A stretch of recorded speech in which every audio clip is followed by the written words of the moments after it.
Okay, next episode of Comedy Guy. And I've got Kaspar Kikerpill in here, Comedy Estonia comedian, entrepreneur, I don't know, snappy dresser, the whole thing. We'll try to fill in the story since you've been.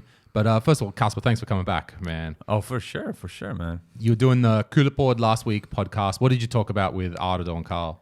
Mostly how I want to redesign the studio. I just came in, I was like, first of all, the new studio looks really, really cool in terms of like what the potential is. But yeah, I'm not a big fan of the green carpet and potential. I know. There's so many ideas. We were like, oh, we're gonna have a curtain there and another curtain there. In the other room is a whole computer boxed up, not open. Ari and Mikhail's computer, they got it from somewhere. I might have even be a half sponsorship. I'm not sure. Sitting there for 6 months, hasn't been. I'm pretty sure there's a good video card in there as well. I'm sure there is, and that's exactly what's bothering me. Because like, I'm not really into like starting a podcast. I don't think I'm interesting enough to really carry a podcast, or like I don't have a concept that is good enough that I think people should listen to, because there's so much out there at the moment. Already from Comedy Estonia, there's like 5 podcasts happening every week, right? So I don't feel like I want to compete there. But what I do want, like what I'm interested in, is more on the production side, like not the montage part. Like I don't care about that, but just how can we really maximize what we have here, and how can we make Comedy Estonia look as good as possible? Not like overdo it either, because like there is a line, and I think that's part of the attractiveness. But I think there's like small things that we can do, and I just need to just beat them a little bit, but just like, like just coloring in the cracks in between. Yeah, sure. It's such a small thing. Even like where it takes like €2 to buy that paint and just, a brush, and then it's done, and it looks so much better already, right? So we could have, look, I think that you were very kind when you said those words, but I think anyone who looks at this studio, we're at no risk of being fancy in this studio. We're so far before that line, so I think we can do with some touch-ups. Yeah, I didn't know what to do with this. I'm no interior designer either, so just a bit of foam up quickly as well. Trying to not get glue, because when I did it in the old studio, I got glue all over the mixer and like in there, and I had to take it home and like clean right in the middle of it and shit. So exactly. But when I talked about it with Sander as well, like he said as well, like it's like it should happen more easily. It shouldn't be like carried by you. It shouldn't be carried by anyone in particular. It should happen like on its own. But I just think that, like not everyone is like that. So I would like to contribute how I can, and I happen to renovate quite a bit at home, right? So I'm going through that phase still. Like everywhere I go, I'm looking like, okay, what can I do? And that's definitely part of it. So but yeah, I'm collecting my ideas, and I'm trying to figure out what is the minimum budget that we can do a proper redesign. So I think that we should utilize the bucket money for it, because I think it's a good advertisement for. We could. We don't have much bucket money left. Well, I don't know if you've been to our shows lately. But but anyway, I see the point. We can find some money. It's okay. Exactly. Yeah. I think the point is, because it's an advertisement platform for not only the like tour shows, but overall for Comedy Estonia, for like micros like myself, to get that opportunity to go in front of the stage, in front of people, get on the stage and do comedy and stuff. So I think we should also appreciate what Comedy Estonia comedians are doing for us.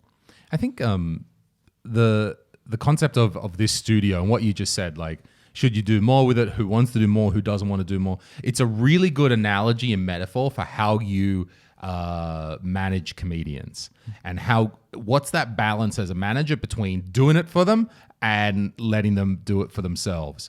And look, there's no right or wrong rules. It's something I've had to find out over the years, but this studio is a great example of that. Hey, we got a studio. I put some stuff up. All the stuff is here. All the things are here. All the, you can, and you have all the permission you want to go wild.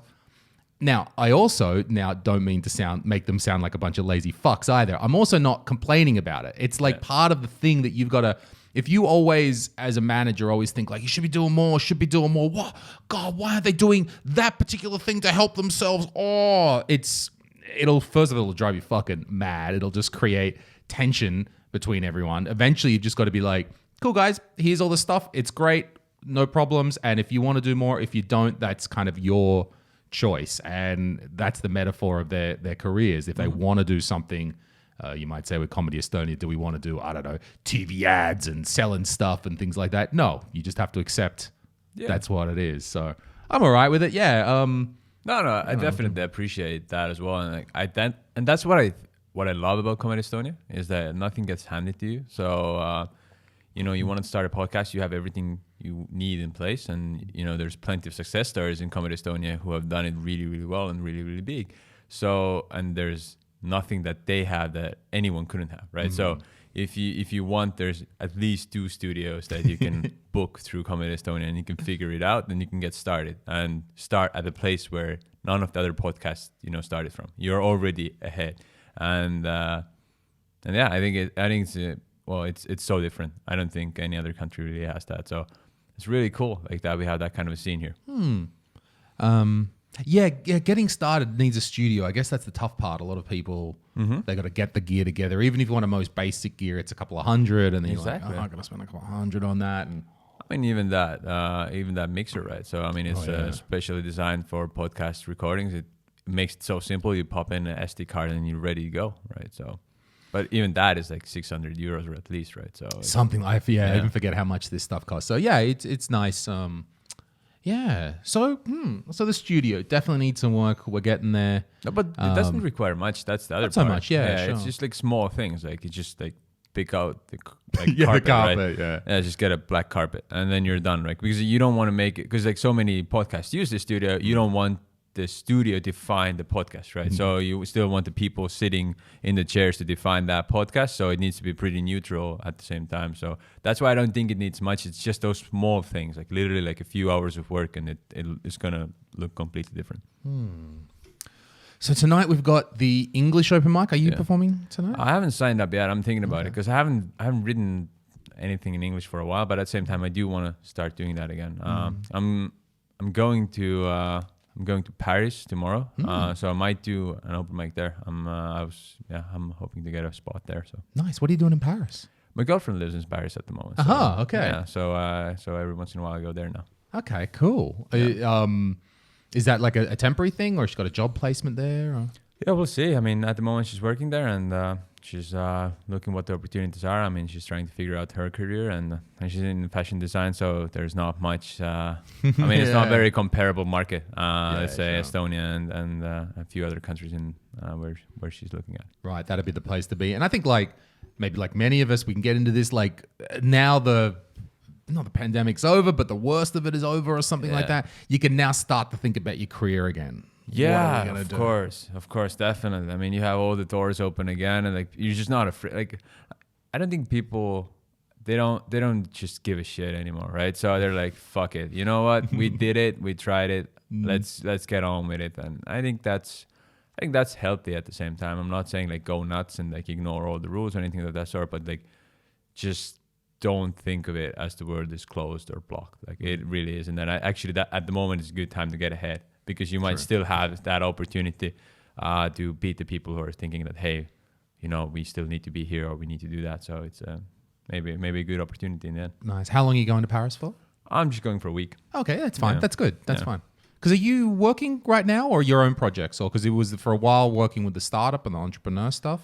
Yeah, throughout all of it, I've worked at a company called Testio. Right. It's always Testio. Yeah, okay. Yeah. So you still got the job with Testio. Yeah. I've always worked there full time and then done everything else on the side. And at one point I had to choose between, doing my own thing with the robots or focusing there. And I made that decision to prolong my career.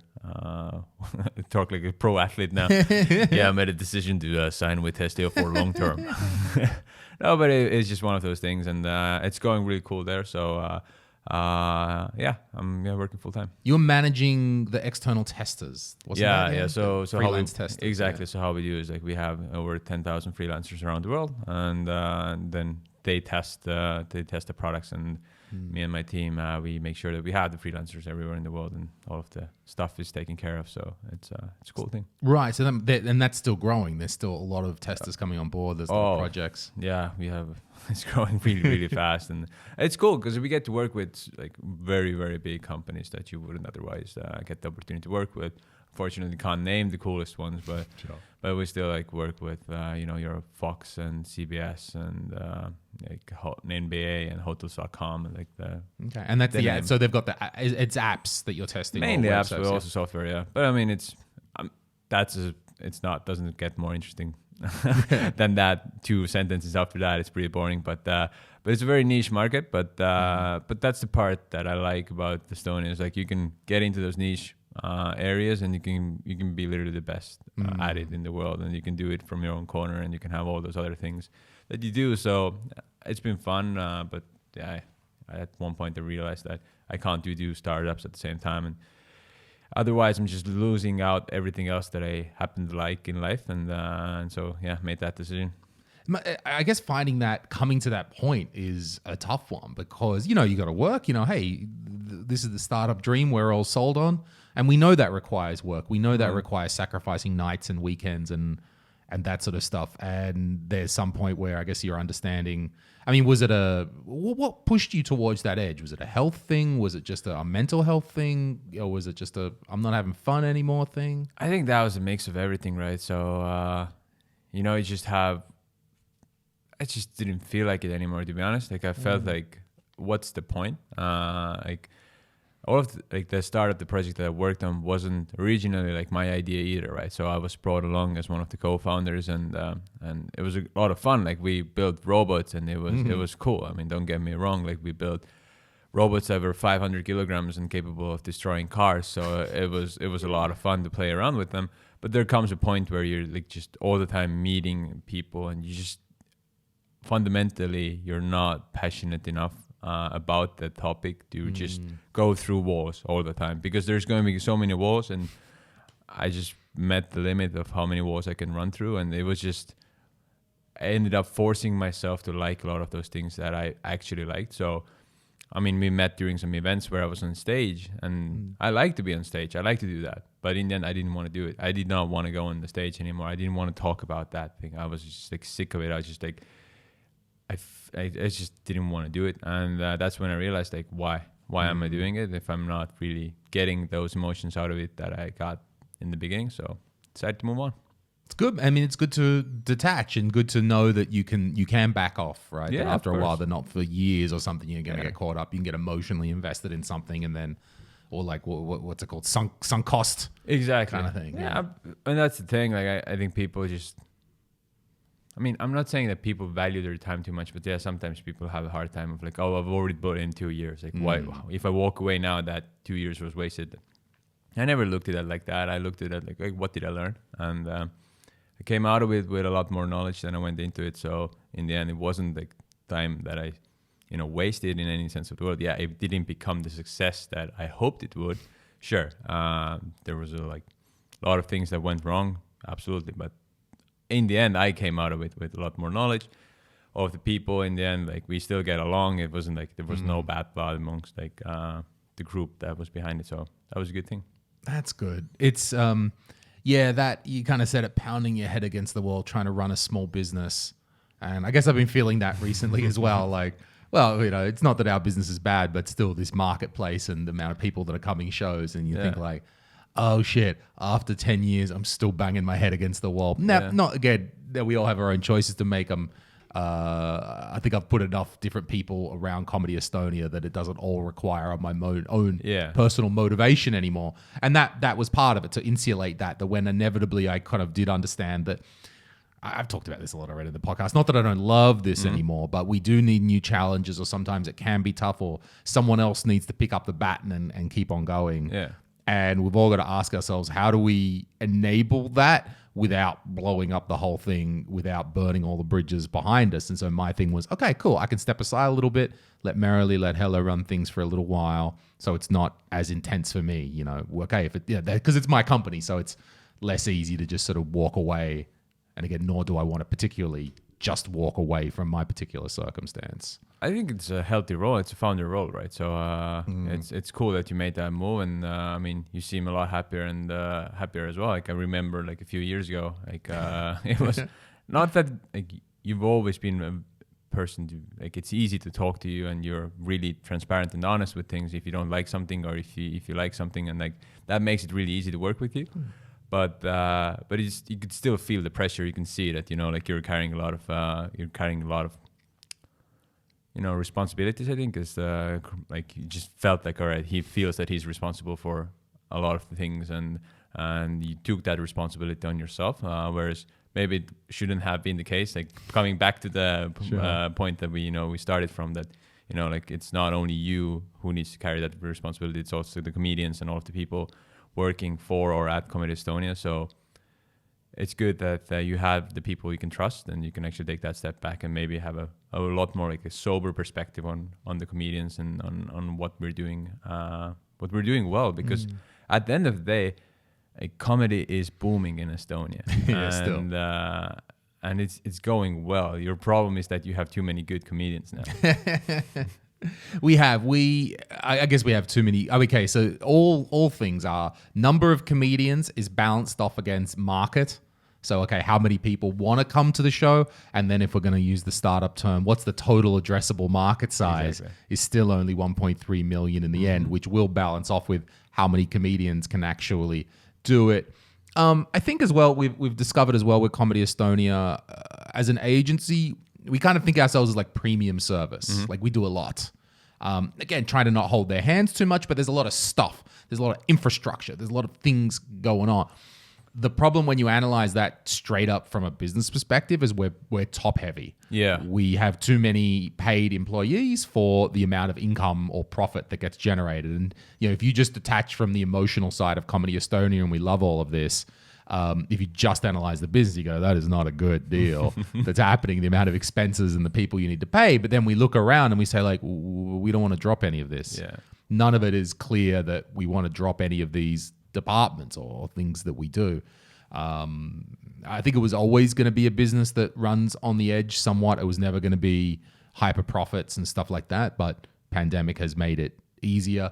And definitely, I think to keep me going, it's been very good to have Merrily there now over the last year, to kind of, I think, keep it going through the pandemic, like keep everyone going, keep the company going, keep the faith that we just had to stick it together, just stick it out. And I'm glad that she's here. Like some days, I don't know some things about the company finances. I'm just not up to date. Yeah, awesome, great. Yeah, I don't want to be anymore. It's a good sign, right? I spent my morning editing a video that we made at Manguda. Instead, that was fun. I can do shit like that now. Exactly, and I think that's the cool part, that we've actually now in a position, like I say, but what I mean is that Comedy Estonia is in that place that this is possible, and that we have the right people, because I think you need people also who are not comedians to actually manage the business side of things, because you can otherwise get too attached, and you can understand the story of but he has so much potential, we should promote them, put them on a tour. It's you need that somebody sober, nope, he or she is not going to sell tickets at the moment. We're not open mics and maybe spots are the way to go at the moment. And once we see some tractions, YouTube views or whatever you want to use as the metric, that's when we can start thinking about putting the company money on it. Because what people have to understand is unlike any other organization in Estonia, this is fully privately funded, cultural. I don't even know what it is. It's more than a company. It's a scene that is happening around us. But there's no substitutes, or there's no government support at this point. So the decisions you make need to be business driven, because you need to make sure that you're able to also pay the wages for the next following years as well, not only today, right? So you were talking about having that separation between comedians and admin staff. Sorry. Yeah, exactly. Oh God, it's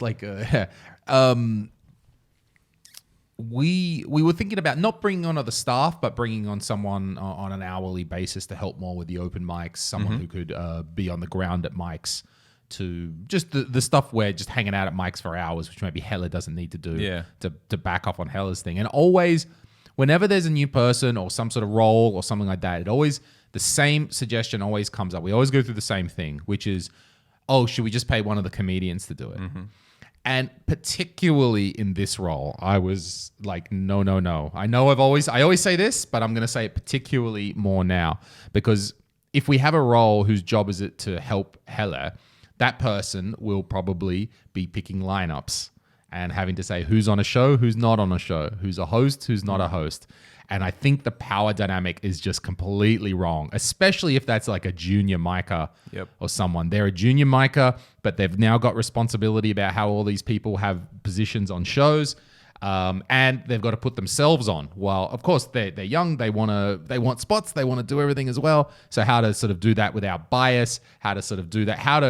I think it's too hard to navigate the social structure while trying to be a young comedian rising up, make connections, prove your worth, do well at the same time. Then, I have this authority over you. Not that they're coming around looking like the sheriff or something, but it's still a level of authority to say you're on a show, you're not on a show. How to assign, the professional comedians. Sure, they'll be all right. I mean, they understand.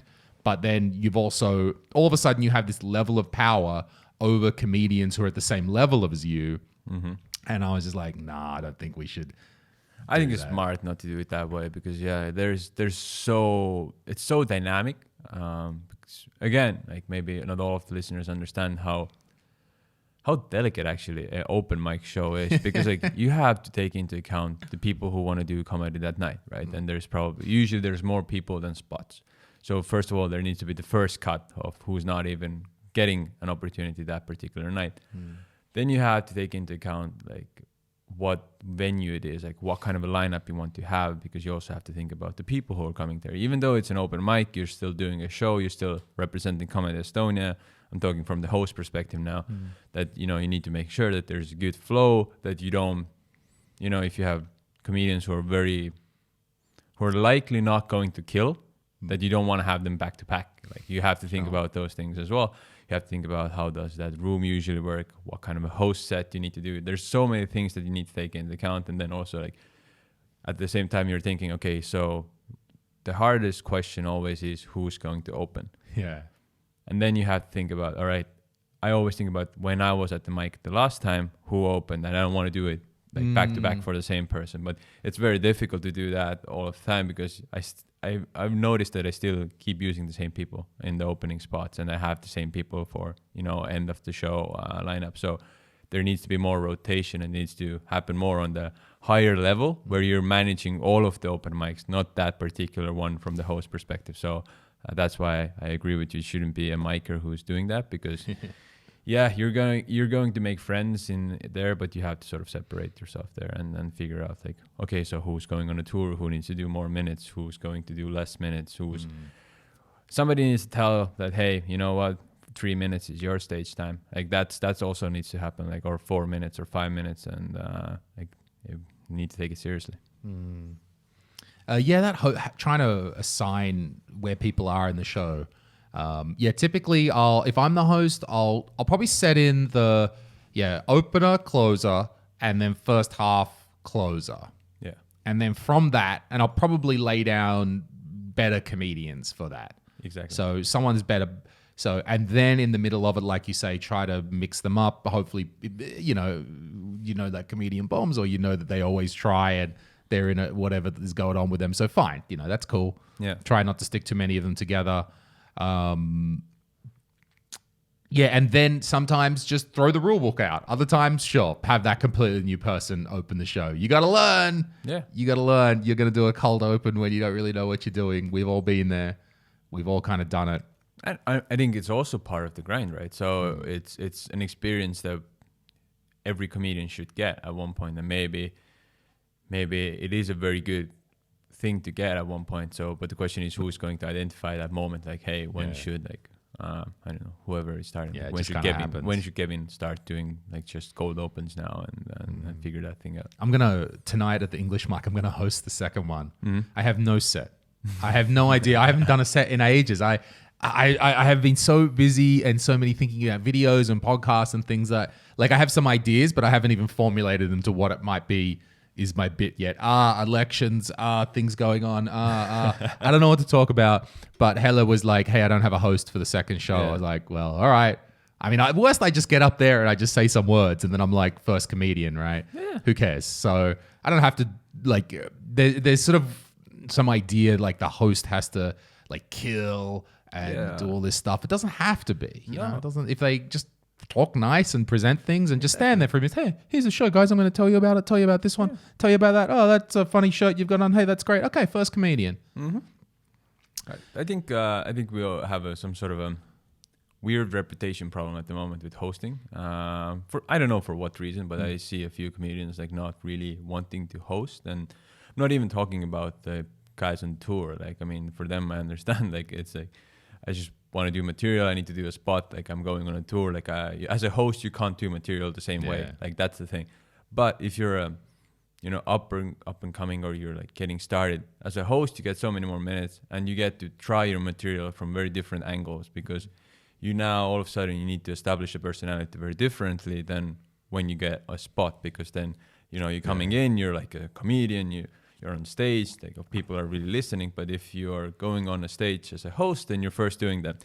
Here's a bucket. You do all of those things, and then you have to get into the comedic routine, and how you switch that helps you really develop that character, because all of a sudden you go from one personality or one type of even if they're still the same kind of character, you're playing different sides of that character still. So how do you go from one person to another? And I think it's very underappreciated how good that is for your development as a comedian. Yeah, I was talking to a customer about that yesterday, because even we take that same idea of like how different it is to be a host and a stand-up. We'll even take that to when we're doing private events, that typically for a long time now, if I'm hosting some conference, I can't do stand-up. No. And the rule kind of goes, the more formal the event, the less able you are to transition. Yeah, we can have a formal dinner where there's a host and there's a stand-up comedian doing stand-up. It's possible, but to make them separate. And but on the other hand, if the event gets smaller, if the event gets more, like if it's just office party, hey, we're all gathered in the office party at the startup, there's 50 of us here in the office and we're all just drinking, great, yeah, no problems. I can do a little, hey, take you through, and then I can gather you around and tell some jokes. But if there's any sort of tables, any sort of seating, anything like that, yeah, you need to be the host, and I'm in control, and you're listening to me, and I'm giving you information and making you smile. Now, there's a crazy guy who's going to jump around and say silly things and say crazy things, and you're going to go, oh, and all of that, and then we'll go back to the host. Yeah, because the host almost needs to be neutral, right? So the host needs to make sure that the people are having a good time. And if the comedian wasn't good, then the host needs to make sure that now the people are still having a good time. And if they happen to be the same person, it's not going to work. Like if you're going to have a company party, you don't want like Taukar to be the host and the musician. Sure. Because you want that artist Taukar to come on stage, who's really there to play music and give you his everything and the band's everything with the band and with the music. You don't want him to then host a show as well, because it's not going to be the same music show afterwards. And it's exactly the same with being a comedian and the host. In an open mic, it's a bit different than in shows. It's not as strong, but it's still different. But there's a lot to learn from it. And that you talked about that balance. When someone bombs, you're the host and someone bombs, and it's been 5 minutes and it was just silence, and it was, and you can see they're going for punchlines. You can see that they're trying, and you could go and just nothing. And it happens. That's comedy. That happens all the time. That could happen on any given show. Probably happens on any given show. Yeah. And then as the host, there's always that choice that you've got to make about how am I going to address this? How am I going to deal with it? If it's a bit, like if they got a few laughs and it wasn't so much, then you could possibly just roll on. Maybe look, it was a show, cool, hey, we got the next guy, or I'll tell you a joke in the middle. But there comes a point where the bombing is so bad that you need to acknowledge it. Yes. Like, holy shit, we all just lived through that trauma. Yeah. Okay, I can't just not talk about that elephant in the room for a moment. And it's choosing how to do that as the host. I mean, you could do that cruel, you can do that lovingly, you can do that in a bunch of different ways. You can at least just acknowledge it, like, whoa, hopefully you got a funny joke, like, hey, we're on your side, but whoa, let's, how did that one go? I mean, it can be cruel as well, because I don't want to just belittle that performer necessarily. That's also not fun. Hey, I'm an experienced performer. Some open mic guy gets up there, bombs like shit, and then I just mock the guy kind of mercilessly. That's not so fun. But a little modding, a little teasing, a little poking, finding that balance. It's tricky. Like it's so hard. Because like yesterday I was the host, so I'm at Mökku? Yeah, over the road. Yeah. Mökku, Tallinn Mökku, yeah. Yeah, and Johannes did a set, and like he's doing this new thing where he's like talking real slow and like this kind of like a jazzy guy. And like it's cool. It's really cool, and I really like that thing.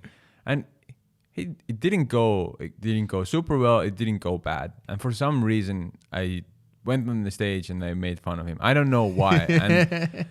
And then he left before I could say sorry, and I felt really bad. And that's exactly like I knew that I crossed the line, that I should have not like said those things. But that's the problem with like comedy. Like sometimes like in your head you think that might be funny, and then I saw that the crowd didn't think it was funny either, because probably went too far. Like they liked Johannes, and now I'm trying to like make fun on his expense. So that's the sort of most difficult thing as the host, if you're trying to make those jokes, because you have so little time to decide. Because you're going on the stage, you're looking around, do I need to address the room or not? Sometimes you make a wrong decision, and sometimes you'd think that, hey, what I thought in my head was funny isn't, because usually when we're on stage, we've written through the stuff that we say on the stage. So, but as a host, and you're trying to sort of address the room, you can get it wrong. But if you get it right, it's the sweetest thing ever. Right. It's the sweetest thing, because it's like talking with a heckler and killing it, because it happens in the moment. The people like it differently as well, because they were part of it. It's very inclusive, and therefore it's a lot more fun as well. But it can also go wrong. Right, if you don't get it. Because sometimes we just say shit for as much as we're thinking about it. Just say things like comedians. We're there. Right, if you get there, if you pick that mood right, if there's that moment of that comedian who's bombed, but you find exactly the tone of your sentence, and either half mocking, half loving, if that hits exactly the tone that the audience have, like, we know this guy wasn't that great, but still we liked him, if that hits, that acknowledges it, everyone gets it in the room. And maybe also establishing some... It can be different as well, establishing the relationship between the host and the performer. Like, are you friends? Have you already had a thing going on? All this can help to be like, because if the audience goes like, oh, I see they're friends. Oh, okay. The mocking doesn't seem so bad anymore because I see their buddies. I see what's happening here. Exactly. And I think matching what the audience feels is the most important part. So understanding, like, let's use Margus' thoughts, for example. Because like he can kill, but you still need to address the room. It doesn't matter if he bombs or kills. If you're a host, you go on the stage, even for the sake of the next guy, you need to take a break and address what just happened. Because usually it's pretty weird. It's good weird, but it's weird. And then you need to figure out like, okay, how is the room feeling? Is there this sort of tension? Is there just like weirdness of it was really funny, but I don't know how to feel? So it's something that you need to address. You sort of offload that emotion, and then you prepare the room for the next comedian also, because otherwise it's very, very difficult to follow anyone like this.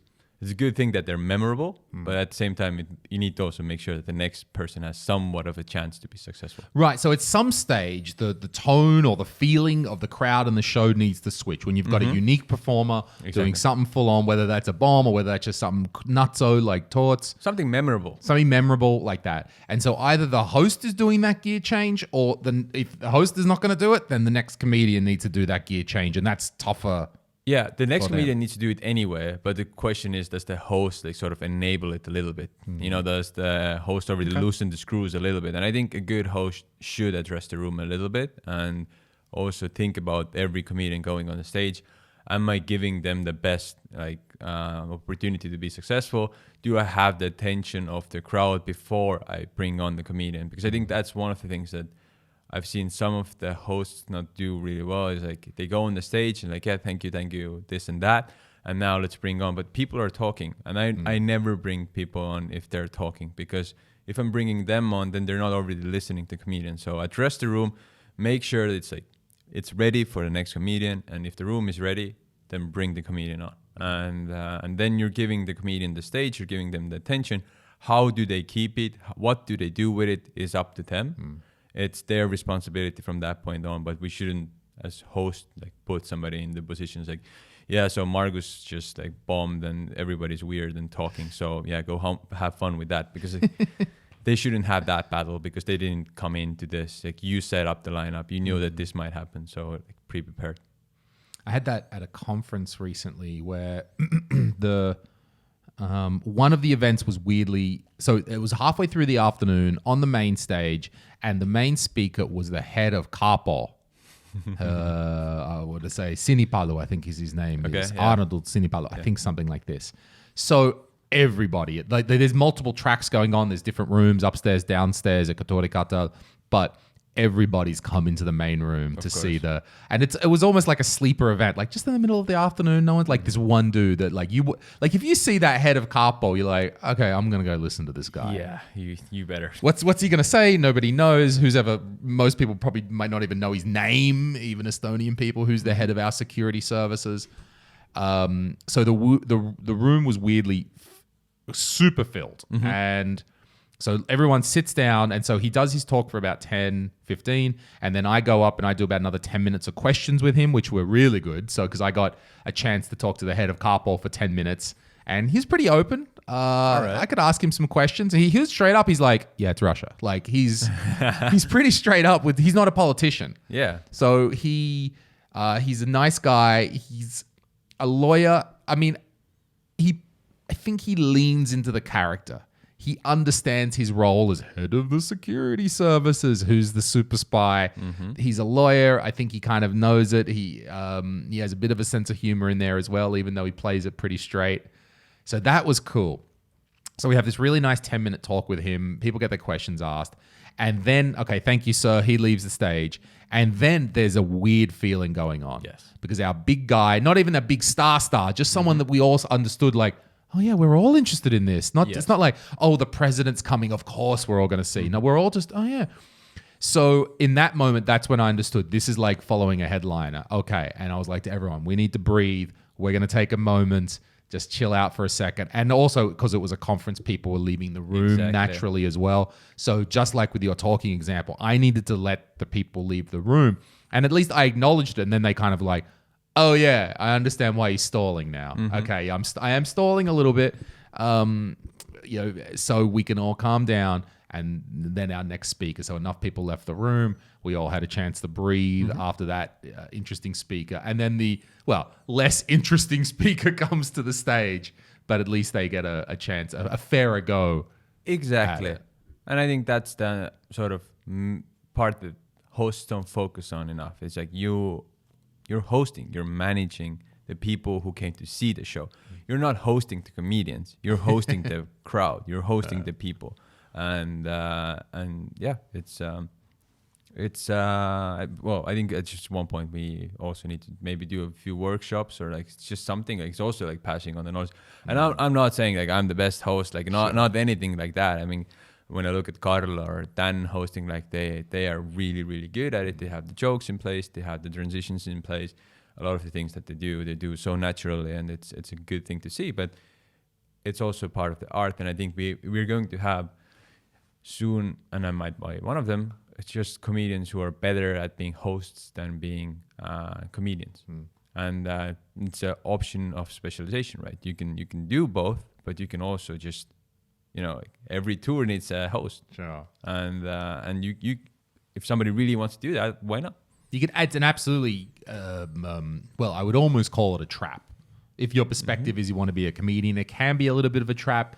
You want to do host sets, you want to get that time, and you start doing that, but then you don't do enough regular sets. Exactly. And I mean, over the history of Comedy Estonia, I fell into that. Karl fell into that. Yes. You could say the same thing with private shows as well. Too many of those and not enough. You start skewering your act towards, okay, all I've done is 30-minute sets doing simple stuff about my life here in Estonia without ever taking a risk, without ever really trying new stuff that affects your act. And I mean, you argue maybe I never quite got out of it. It's taken Karl quite a while to get out of that as well. We know that if someone's the host, we'll often overuse them. And it's now a thing we recognize, like, okay, we've been using Daniel or using someone as a host. Even though they're willing, we know, like, okay, we're going to have to stop putting you at the hosting spot because it won't be good for you in the long run, even though so there's always that balance of you got to be the host for a while, but then not too long to rotate back into being a really regular comedian. No, absolutely. But at the same time, like I think there is that opportunity, and there is this like there is that skill where some people will definitely be better hosts than they are comedians. It's like it is the same ballpark but a different position. Yeah, these are the really nuanced things that are coming out after 10 years of us doing, after years and years and years of us working together, a group doing these shows as a reasonably coherent group as well. People come, people go, but there's the core, and The core is the core for a reason, right? core is the core for a reason. And even someone like yourself, getting there with it, but still been around for quite a while, right? As a group, we know things. So anyway, these subtle, nuanced issues come up. That's one of them, about how much someone should be a host and not too much, which I think maybe you might not get, let's say, I don't know, London comedy scene, right? No. There's just not that same group that are doing the same set of shows together, so it's not as common. Maybe you have your own show on a Sunday afternoon at a pub and you host that, but not the same risk. The other one that I'm coming across, a really nuanced issue, is art and any show business isn't fair. And that means that, yes, we think that Comedy Estonia is a meritocracy. We like to hope so, to the best that we can, that if you have the talent, if you have the skill, if you're actually doing the output and getting results, you will get progress. That, most typically, if you are getting laughs, if you're being a good comedian, you get spots. And it's tougher if you're not performing right now, then maybe you don't get as many spots, or it's sort of like, hey, you're not killing it as much as it was before. Anyway, show business isn't fair, and it can happen that someone can work for years and years and years and not make it. You can legitimately work for years at stand-up, just because most jobs you can work for years and years and you'll probably get somewhere at the job thing. Well, I think the difference here is that at stand-up, you will work for years and years and years passionately and not get anywhere. And because not you get can anywhere. work somewhere for years and years and years and not get anywhere. But people, they don't really come to do stand-up if they don't care about stand-up. Passion. Yeah. So what do we do when someone's put their heart and soul into it? They're genuine, they're passion, and they still don't pop to the level that they might, their skills don't mature, or their skills don't get to the level that they want to do. And it's going to happen. It's just like not dissing on anybody. It's just not everyone is going to be Sander and Ari, right? No. And it depends on what your own dreams are and what your own, it's tough. And it's something that I'm starting to see, and I'm already thinking about how to manage that, just because that can be difficult. You worked for so long. Not that I think people are egotistical, but it can still hurt the ego when there's some point when you understand, like, oh, wait, this isn't going to end up how we all dreamt of being Dave Chappelle is going to end up. I think it's setting realistic expectations. I think that's the part that as the group grows, right? I mean, when we look at our secret little special Facebook group where we do all those things, but this group is growing as well. Like there's like 70 people, something like that, right? So, and all of those people have been on the stage with us at one point. So the question is, like, do you even like allow people to sign up to every open mic, right? So like if you know that, hey, we're not going to give comedian X, more than one spot a month, just like tell them straight up, you have one spot a month at the moment, kill it, you'll get two next time. So creating that pathway, because I do think that pathway is there. And it's, in that sense, it's a very fair business, because you go on a stage and if people laugh, you get more opportunities. I think what I'm kind of specifically referring to here is what happens if you've made some progress. Not you're a micer, right? But you've actually done something. Who knows? Maybe you've even done a solo. Yeah. Maybe you've even done some tours. You've been on that. You've got to a certain level, but not that you clap out that, but you're getting to a certain level after so many years. And look, I felt it as well. Like, there's other comedians who, Sander's the famous one. That's fine. I didn't go on. My stand-up career, I guess I'm the example here. My career didn't go on to be like, oh, I'm a bigger and bigger stand-up comedian in Estonia. I had my time, and now it turns out that I was doing the business stuff, and I have a different relationship to stand-up than I did 10 years ago. So, but I had to address, I always thought, but you just think like, I'm going to do more, and then I'll do a solo show, and then I'm going to do that thing. And when you look at yourself and the reality of yourself, what you thought you would be, what you hoped you would be, I know logically there's always a little twang in the back of the ego somewhere, and you've got to come to terms with it, I think. Understand absolutely that it's fine and it's cool, and I've learned so much that I have all these skills already from this. It certainly doesn't mean I'm an idiot or anything, but there's that one singular goal, like, oh, I'm going to be a big stand-up, and when you're not, You have to deal with it. Yeah, exactly. I mean, you have to essentially prepare people for like the reality that it might not happen, right? But at the same time, you don't want to do it because, you know, like you have plenty of examples from United States where, you know, your comedian, their careers really started when they hit 40 or they hit 50 or they hit 60. And like, so that's across the board. But I think just coming to terms with it, I think what you're referring to here is that, you know, becoming a professional comedian. So not even where your like main income is related towards like comedic action. So, but I think that's also the point of like really seeing like, okay, so here's the reality of what you can do at the moment. I think every comedian knows what they need to do in order to get to the next level. It's the question of, do I have the perspective, the courage, and the skills? You know, like that's a combination. We don't control everything around that area, but when you look at Sander and Ari, for example, I'm pretty sure that they're still the hardest working comedians in the scene, right? So it's not because that they are Sander or Ari, it's because they made themselves to be Sander or Ari. And the question is like, do you have the motivation to follow that or not?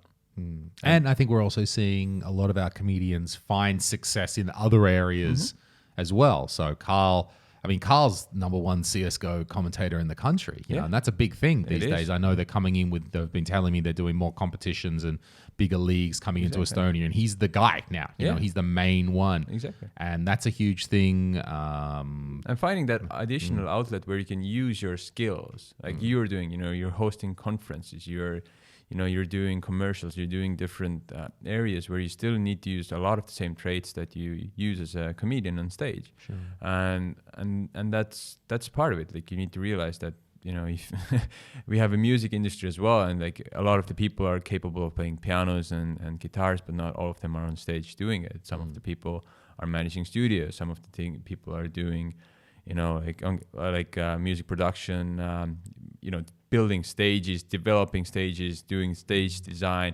There's so many other areas where you are still in the biz, but you're doing the other area. And that's also the part where we need to sort of push people to like, hey, like, you know, we're filming the specials, right? So thinking about that area as well, like, okay, what does it mean to film a good special? When you talk about like podcast production, like what does that mean? Like, how do you create a podcast that actually is profitable? How do you get that commercial side of things where you can bring in guests that will bring in money in one way or another, where, you know, somebody wants to promote their book, you create that platform that they pay you in the end to come on there and like, promote their book. So it's about approaching it from different angles, and you can use that stand up as, you know, your like inner North Star or whatever you want to sort of say it, but you have to survive meanwhile as well.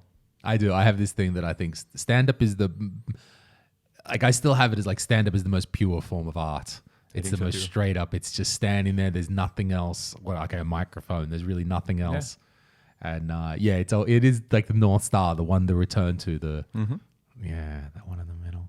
So how's your stand-up going, Rick? Because I mean, it seems this whole transition that you've made, this life change that went on for you to understand that I want to focus on Testio and maybe your own life and your own things going on more, and it seems to have had a physical change in you. It seems to have had an effect in your comedy. Yeah, it's good. Like I think I lost perspective for a while. So I was just doing things. I mean, it's a good problem to have, but I was doing just things that pleased people. So when I was doing stand-up, I was always thinking about, you know, how can I make the crowd like me more? Like, what are the things I was looking at? What other comedians are doing more, and like focusing on. I was just reading through my material from like I'd written before and listening to them and watching the videos. So big shout out to Oleg here, because like he's been recording them since like 2018. Yeah. And I just went through the playlist and then watched my stand up from 2018, 2019, like just like watching those clips, and I was like, all right, that's not the comedian that I'm not ashamed of any of the things that I did, but I was just looking back. It's like, all right, I don't even remember those sets. I don't even remember like those bits. I don't remember anything. It's just somehow it's just like out of my head. And then just figuring out, so understanding who I want to be, understanding what my perspective is, and just like in the process, taking control of my life, and focusing on the business side of things that I briefly already talked about, and then figuring out what are the hobbies that I want to do.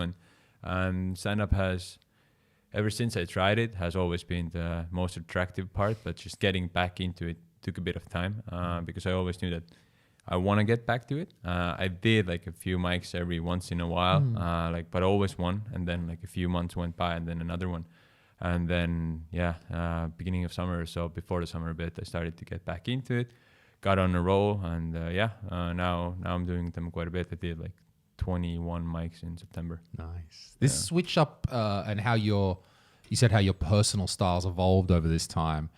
Was it like, when you were looking to make this change, did you consciously think about it in terms of your stand-up, or did you just change your life and do the things that you wanted to do, and your things you wrote about and the things you're expressing yourself sort of naturally came from that, or was it more conscious? I think it's a bit of both. I think it's also just having the courage now. Like I feel like I've done enough to be in a position where I have the right to say something, right? So that I feel that there's a footing underneath me that I didn't have before. Like I was more worried about what people might think or perceive, and I was like, just didn't have the sort of certainty. I think I didn't have the courage to be a good comedian. I still struggle with this, where I draw the line, because at the end of the day, I've been in a situation where I'm doing stand-up, and in the crowd there's a person who's interviewing for a job that I'm the manager of, and like then you're like, I can't, right? I don't mind if my like friends see it. Like I went to like Sanders preview and I did a spot, and my dad was there. Like I don't mind those things, but I hate it when my like two lives collide. Like when my life as a working professional and the comedian collide. Like that's the part that I don't like, because these two characters are very different. It's good to have different characters. It's good to have a release. Yeah. Sometimes you can go to be someone and be the other one. Yeah, and that's what I like about it. Like I get really obsessive with things like that, and I'm really obsessed. I've always been obsessed with stand-up, and I'm one of those people who needs to be in high gear all the time. So I can't just sit around. I need to do something. I need to go out. I need to do things, and like stand-up is the part that I absolutely love doing the most. And I hate the days when we don't have mics or shows, and sometimes I just I drove to Tapa to see just Ari's show on a Saturday because I had nothing to do, and I was like, I'm not going to sit in, I'm not going to watch Netflix, I'm going to go to the show. I've seen the show already, I want to see it again. And then you just go there and just want to do it. That courage, it's very interesting to get into this idea of what you're saying on stage and the courage to say it, and the feeling, the openness to say it. I think that's a lot what blocked me up in the end, that I was struggling to separate those characters at the show, to be the guy that's setting up, and not just the guy that's setting up, but I understand when we're at a show, I got to talk to comedians want to talk to me, they want to talk about their things. And again, I don't mean to mean like people hassling me, but they're different mindsets. Exactly. And maybe it's all in me. I instinctively have a certain mindset of, at a show, of leadership, of here's what I need to do, of taking responsibility. Because you see it bigger than, like a comedian coming to you like, hey, can I get a spot on Sugi's tour? You're thinking that we need to have a Sugi's tour also in 7 years, right? And they are thinking like, I want to be on that show this year, and that's all that I care about, because your perspectives of timelines are very, very different. Comedy Estonia has been around for 10 years, and you plan to be around for another 20. So it's that's very different. So you're approaching it from so different angles at that time. Yeah, how they see it, how I see it. And I think it does relate back to something about that honesty, that ability to be honest with yourself and who you are. I think it's managing, because I don't think a leader is dishonest when they are trying to listen to somebody, give them perspective, think about their thing. Also think about, I don't know, what's the correct thing to say. Again, I don't want to sound like leaders just say things to make people feel better, but you're thinking in a certain mindset when you're a leader. There is a structure to it, and you're thinking about, how can I guide this person? What's the right thing that I can get them to say to help motivate them or get them to move towards that goal that they want, or any of those things, or how I might. But then that I feel like it is a little bit of a structured mindset, where it's not quite the free, and then to switch it and to just say, I'm going to be completely wild on stage. I'm going to be completely open. I'm going to be completely honest. I'm going to be stripped bare with my flaws and all the things that are wrong with me. Right before I was just talking to somebody. And again, not like a leader doesn't I don't know, not show their flaws. I don't mean to say like, oh, a leader has this armor up and always says the right answer and never has flaws. That's not it. But it's a different vulnerability that you show as a leader to the vulnerability of getting on the stage and saying some wild things from the bottom of your heart. Exactly, because when you're going on stand-up and you want to still come back to the like whatever, like backstage or green room or whatever we call it, and you want to be amongst your peers in that moment, because you want to. The rush you get from doing a stand-up set and coming down and just settling back into your life, it's very different. And often cases you want to talk through the things that you just said and you want to maybe dig a bit deeper. But it's very hard, I bet, for you to do that if the person is also somebody you manage and you just talked about another thing. And because, separating in that moment the artist and the manager, it's luckily I'm not in that position, but I can only imagine. It's all right. And as things go on again, like I've got a lot of different people to run things these days. So I don't have to be at mics, or if I come, I can just turn up. Well, it turns out today, no, I'm setting up everything, but you like it though at the same time. It's a little bit going back to the roots for you as well. So it's a good grind, I bet, for you as well. It's a small show. Yeah. It's like we're doing it because it's one mic, but also we did it one time with Podota last time and we liked it, but I think the bar didn't get it yet. Like they're cool. I'm not trying to say that they're off or something, but I don't think they quite got it yet about what we're doing. And they were kind of like, oh, I don't know if we get it. We're not quite sure. And I kind of stuck my neck out and said, no, I think we should stick with this. Yeah. Can we lock in 2 more months? I'll bring the stuff. Yeah. So I'm doing extra work because I realized, is the manager, in this case, the manager, whatever, or person responsible for open mics, we also have a responsibility to manage the venues as well. Exactly. What are we bringing to them? What are we doing them? And in this case, I hadn't done a good enough job of speaking to them and explaining the bigger picture, so they didn't quite get it. And but we also kind of know, like, we'll just run a show and you'll kind of get it, but sometimes they need a little bit more effort. So I said, all right, no problems. I'll do that effort. I'll run the next 2 shows myself. I'll bring the speakers. Just because I think this show needs 3 months to settle in. Look, after 3 months, if you still think it's weird, fine, cool. All right, we'll get it. But I think it'd be a shame to give up that room just off that. So I appreciate they're giving us a chance, which does sound weird as well, like giving us a chance where Comedy Estonia, most people would want us to come to their bar. Most people would want us to come and give entertainment to their thing, but we don't want to be at most places. We're very specific. We kind of know what we need in a room. So when we do find a room, I am willing to take a lot of actions to make sure that we can actually be in that place. Exactly, because you're looking at it from like the manager's perspective, from a leader's perspective, where you're focusing on the long term, and I think that's the right thing, and then that's what has gotten Comedy Estonia to a place where I think our comedy scene there's nothing like it in Europe, right? So no other country has anything to match this against, because we have Comedy Estonia, we have you, and you think about like, all right, so is it going to work for us? Is it going to be that spot? Not just saying yes to anything that we can, because like, I'm also part of different comedy groups in different countries where I've done spots or where I asked for spots. So I keep seeing the things, how they're run there, and it's just sad, it's chaotic, and it's so fake at the same time, because like people like buy spots and sell spots to like comedians, and like it just doesn't feel like there's somebody really thinking about like, how do we actually do it? Is it serving the comedians right? Is it serving the crowd right? Is it doing something for the art of it as well? Because that's the other part. Like, we all have mad respect for the art that we do. We all happen to think it's the hardest, the most beautiful and most pure form of artistic expression, right? Yeah, it's an interesting, maybe some way. One day someone will do an example of what it's like when this crew kind of grows up together and does one thing together.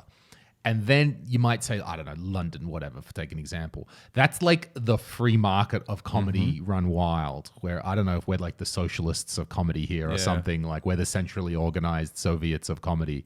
At the same time, privately funded. Funded. It's such a weird combination that it actually exists. But in London, let's say that's free market comedy industry. There's just random shows. There is some coordinate. Sure, no doubt some people run a few venues, but any mug, any idiot can run a comedy night. If you can convince the bar, and then some people might come to that. So there's more, but I think the balance is that there's more comedians than there are spots. Yes. So that starts. But you also sort of have the same position. True. We have that.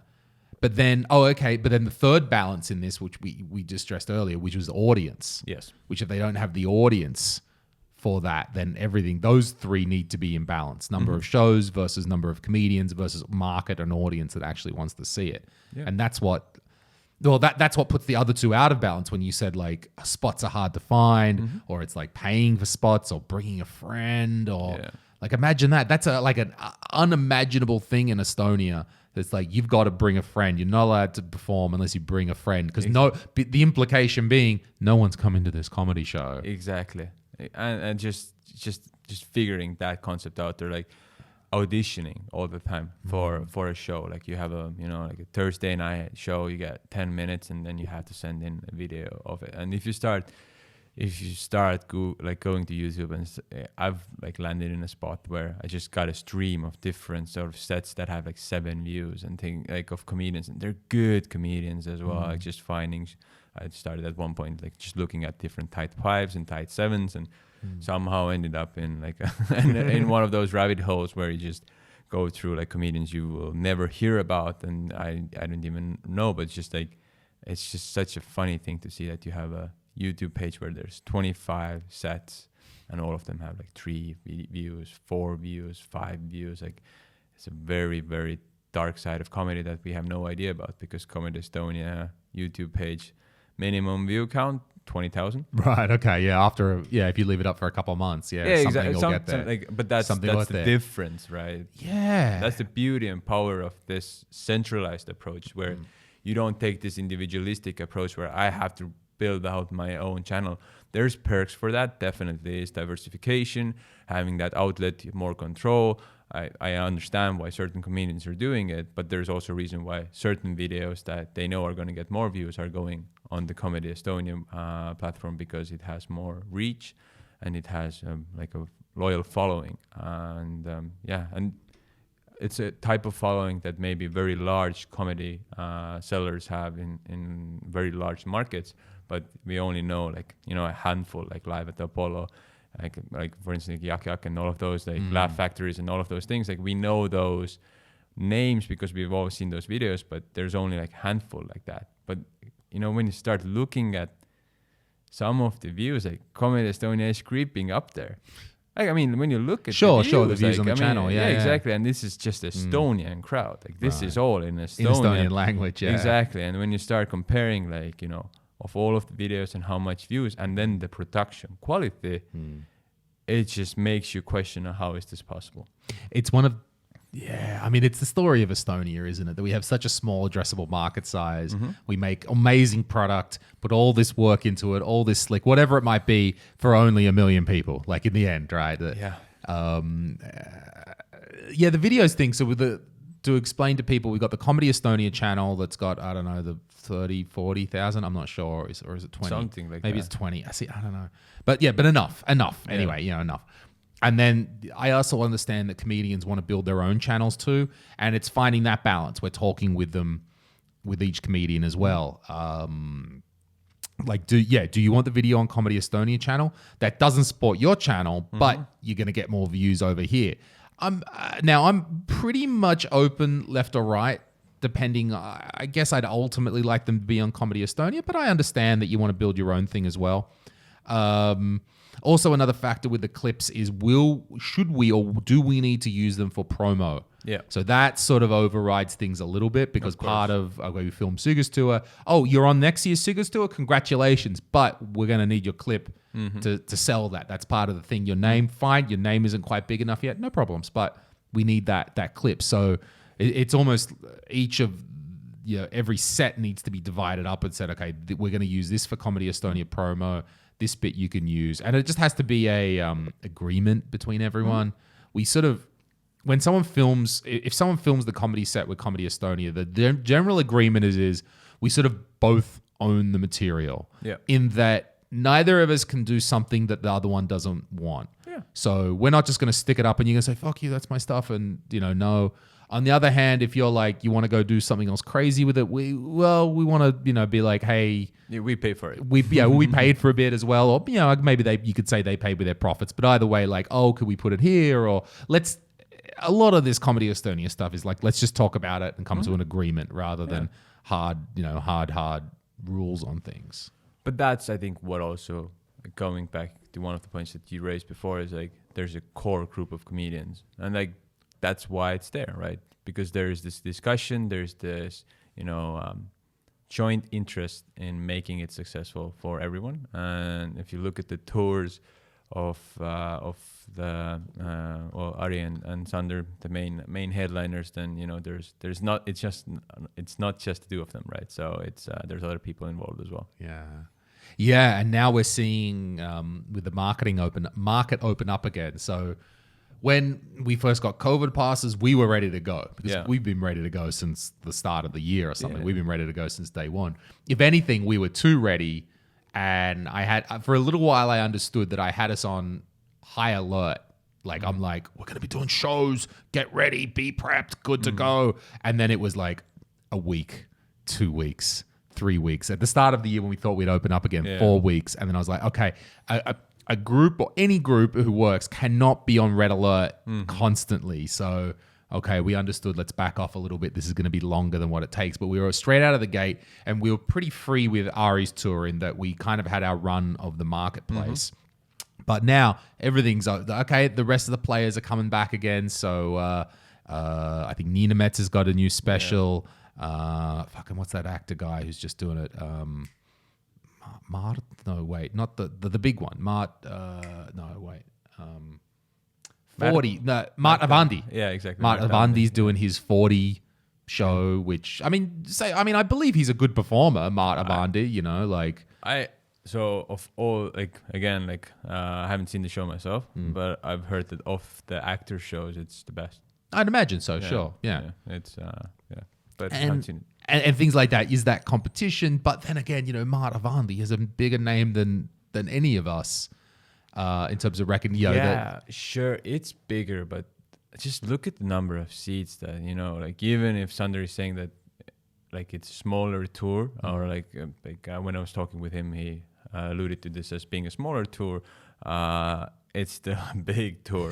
Even it would be a huge tour for any artist in Estonia, and that's the difference, because the loyal following that Comedy Estonia has, the name, everyone can know your name, but do they pay for you? That's the difference. And do they pay for your name the second time, the third time, the fourth time, the fifth time, the sixth time that Sander is doing? That shows the difference, because he's doing it. It's his 6th hour, and people are coming to see him again and again and again and again, and that's because he's not if everyone would know Sander, then I don't think everyone would want to see him, because you get tired of him. And even if you look at some of the with Tõnis Niinemets, for instance, people are at one point they started to get tired of him. There was too much of him. He was on TV all the time. Then he's doing those tours, and then there's doing all of those things, and people start to feel that resentment. Maybe it didn't reflect in the ticket sales. I don't know. I'm not anyway involved with it, but you could still sense it. You can see it from how people comment and behave. And so maybe flying a little bit more under the radar and keeping it away from heavy mainstream is helping to have that consistency and allows you to go on your 6th tour. Can be, yeah. With Sander's strategy. So Sander always knew that he wanted to do one a year, which is one a year is an aggressive target for any comedian anywhere in any marketplace, let alone this small one where you can say, okay, it's pretty easy to get flooded or something. You might say, so Ari's tour is bigger, yes, but with Sander, it's the yearly rhythm that we're looking for, that consistency you spoke of, that he can keep bringing out and growing. And we would have, it was, this current tour is a little bit lower, but again, that's pandemic, right? That's all that shit. Where Ari's tour is bigger, but it's something we wouldn't do every year. So we kind of understood after a while, there's a certain amount you can do. You want to be consistent? Oh, fine. If you want to make a big thing, you want to make a hoo-ha, jump around, great. It'll be twice as big, but then you probably come back for at least 18 months or something, because, you need that little time away too.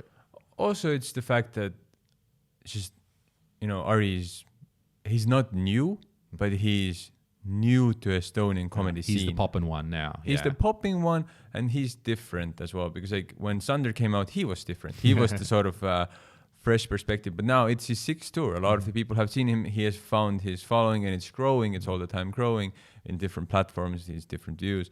But he's already a household name. Like my grandmother knows Sander Õigus. That's the difference. Like I was driving with my grandmother, and she told me like, "Oh, I really like this one comedian." And you're like, "Whoa." No. I started going, Dennis Niinemets. She's like, no. Yeah. And I started going. And I was like, no, scruffy looking guy from Vilnius. And I was like, Sander? Like, oh yeah, Sander Õigus. I was like, Jesus, like, way to go. And so yeah, I mean, like his name is getting out there, and like that's the difference. Like my grandmother doesn't know who's Ari-Matti, right? That's a different level of fame. Doesn't always represent the ticket sales, it doesn't represent the tour spots, but it's just that familiarity and some sort of an understanding of what Sander brings to the table is, I think, still ahead in that sense. At least in grown up. I'm not saying grown up. I don't mean this way, but like when I saw Sander's show in Pärnu, at least, and I'm basing this on a very small group of people, like 70 people that came to the show.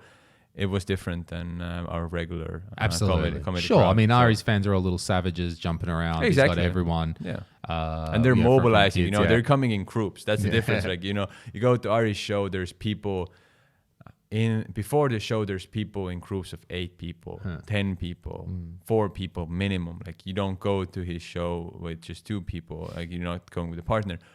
Sander's show, couples.